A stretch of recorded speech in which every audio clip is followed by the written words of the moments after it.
शहर से 2 मील की दूरी पर नदी किनारे हरे भरे वृक्षों वाले एकलव्य आश्रम की मनमोहिनी छटा सचमुच देखते ही बनती थी। दूर दूर तक एकांत और शांत वातावरण था। आश्रम में केवल उन्हीं बच्चों को प्रवेश दिया जाता जो हर दृष्टि से योग्य होते थे। गुरु हरिप्रसाद जी आश्रम के संचालक थे, जिनका बच्चे बहुत सम्मान करते थे। वो आश्रम के परिसर में बने निवास में ही रहते और वहाँ की व्यवस्था का पूरा ध्यान रखते थे। उनकी धर्मपत्नी मधुलता एक विदुषी पतिव्रता स्त्री थी। उनका इकलौता पुत्र सौरभ बहुत सुशील और होनहार था। आश्रम में कुल 25 विद्यार्थी थे, जिनमें उनका पुत्र भी शामिल था। जयंत उन सबका मॉनिटर था। वो एक निर्धन परिवार से था।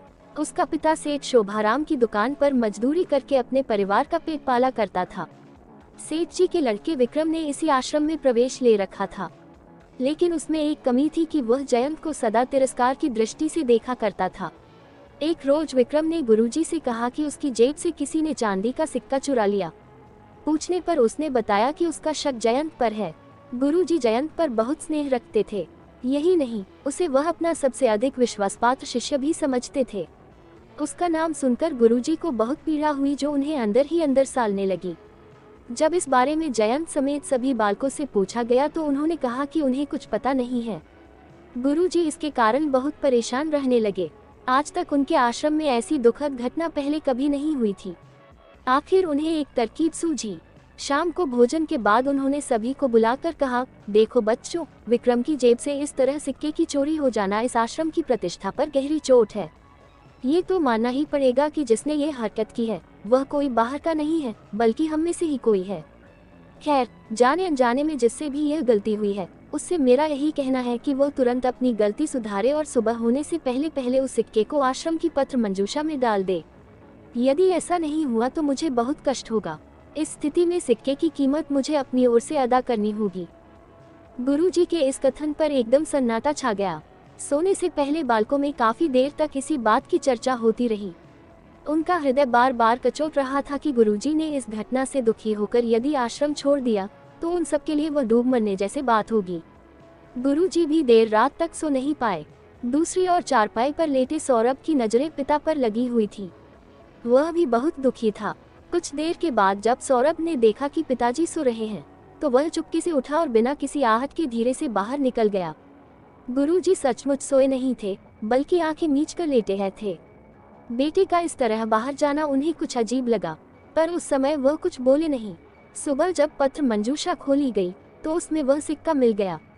गुरुजी समझ गए कि चोरी का ये घिनौना कार्य उनके ही लाडले सौरभ ने किया है।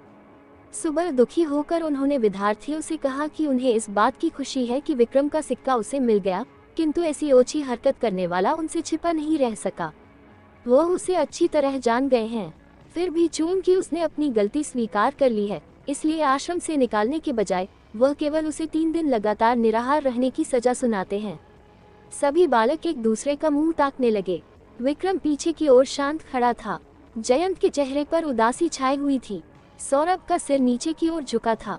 गुरुजी कुछ देर रुककर फिर बोले, अब आप सभी यह जानना चाहेंगे कि इस दंड का भागी कौन है। तो सुनिए, दोषी मेरा अपना बेटा सौरभ है। ये सुनते ही विक्रम जोर से चिल्लाया, नहीं नहीं, आप सौरभ से नहीं, मुझसे हुआ है। दौड़कर वह गुरुजी के चरणों में गिर गया और गिड़गिड़ाते हुए बोला, मुझे माफ कर दो गुरुजी, मुझे माफ कर दो।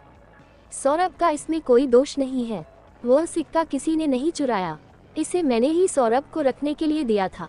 मैंने इसे कसम दिलाई थी कि इस बारे में वह किसी को कुछ नहीं बताएगा, इसीलिए वह इतने दिन चुप रहा। तो फिर जयंत पर चोरी का झूठा इल्जाम क्यों लगाया? इसके पीछे तेरा क्या मकसद था? गुरुजी ने पूछा। जयंत से मन ही मन मुझे ईर्ष्या होने लगी थी, क्योंकि वह मेरी बराबरी कर रहा है। इसलिए मैं इसे अपमानित करके किसी तरह आश्रम से निकलवा देना चाहता था। सौरभ ने इस बात के लिए मुझे कोसा भी, लेकिन मैं अपने अहंकार में अकड़ा रहा।